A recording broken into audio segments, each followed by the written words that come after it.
Менин кандидатурамды Кыргыз Республикасынын премьер-министрлик кызматына көрсөткөнүнө ыраазычылык билдиремин. Siz таза адамсыз, жакшы тарбия көргөн жигитсиз. Siz акчага болгон сүйүүңүз канчалык? Урматтуу Садыр Нуркожоевичке дагы чоң ыраазычылык билдирем. Теневая экономика 43% составляет да. Мен мамлекетке карызмын. Бир добуштан колдоо алынды. Өкмөт башчылыкка шайланган Улукбек Марипов декларациясында коммерциялык кооперативдеги үлүшүн көрсөтпөй келет. Атка минердин 2015 жылдан берки кирешеси жана мүлктөр тууралуу маалыматтар декларатор сайтында көрсөтүлгөн. Марипов 2002-2006 жылдары каржы министринин Баткен губернаторунун жардамчысы, парламент депутатынын консультаты болуп иштеген. Эске салсак, бул кызматтарда алардай Аскарбек Шадиевдин жардамчысы болуп эмгектенген. Кийин президенттин администрациясына өтүп, 2010 жылга чейин эксперт, инспектор кызматтарын аркалаган. 2010 жылдан 2015 жылга чейин президент Алмазбек Атамбаевдин жардамчысы болгон. 2015 жылы президенттик аппараттын жетекчисинин биринчи орун басары болсо, 2016 жылдан азыркыга чейин эсеп палатасынын төрагасы кызматын аркалап келди. Ал эми коммерциялык ишмердигине кайрылсак, Улукбек Асамидиновичтин өмүр баянында 1997 жылдан 2001 жылга чейин Кызыл Кетмен дыйкан чарбасынын жетекчиси болуп иштегени жазылган. Адилет министрлигинин базасы көрсөтүп тургандай, Улукбек Асамидинович бул кооперативдин негиздөөчүлөрүнүн бири болуп эсептелет. Демек, үлүшү бар. Кызыл Кетмен үрөөнчүлүк кооперативи 2004 жыл түзүлүп, Мариповдордун кичи мекени Нокат районунун Кыргыз Ата айылында жайгашкан.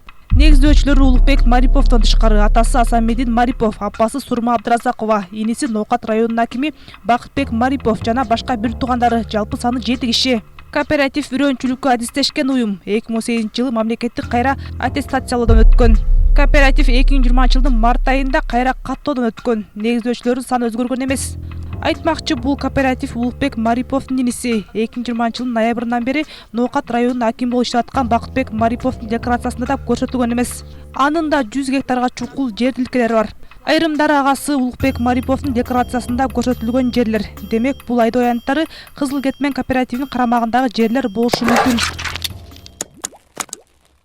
Кызыл Кетмен кооперативи өкмөттүн 2018 жылдагы номер 373 токтому менен үрөөнчүлүк чарбаларынын реестрине катталган. Бирок кооперативдин бюджетке төккөн салыктары тууралуу маалымат жок. Бюджет порталы эч кандай төлөм төккөн эмес деген маалыматты көрсөтөт. Кооперативдин киреше чыгышлары, каржы операциялары тууралуу маалымат расмий порталдарда жок.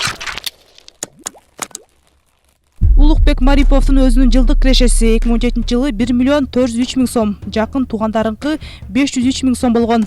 Ал эми 2018 жылда кирешеси 1 миллион 831 миң сом, ал эми жакын туугандарынкы 521 миң сом болгон. Чыгымдары тууралуу маалымат жок. Мариповдун жогорку кеңештеги билдирүүсү боюнча расмий айлыгы 26 миңден ашык сомду түзөт.